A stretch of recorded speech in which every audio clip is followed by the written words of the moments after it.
যোৱা কেইদিনমানৰ পৰা আমি দেখিছোঁ যে তাতে মানুহে সোমাইছে বিভিন্ন ধৰণৰ সাজ পোছাক পিন্ধি তাৰ যিটো পবিত্ৰতা সেইটো অক্ষুণ্ণ ৰখাটো মানুহে বিচাৰে।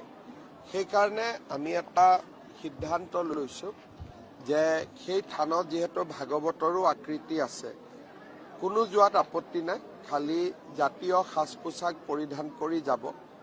12 বছৰৰ তলৰ শিশুৰ কাৰণে মুকলি থাকিব, কিন্তু 12 বছৰৰ ওপৰত যিসকলে তাত যাব বিচাৰিব জাতীয় সাজ পোছাক পৰিধান কৰি যোৱাটো আমি বিচাৰিছোঁ। মই আজি কৈ দিম লগে লগে আৰুতো নহয়, 2-3 দিন গভৰ্ণমেণ্টৰ ফাইল চলিব, এপ্ৰুভেল হ'ব, 2-3 দিনটো লাগে সেইখিনি।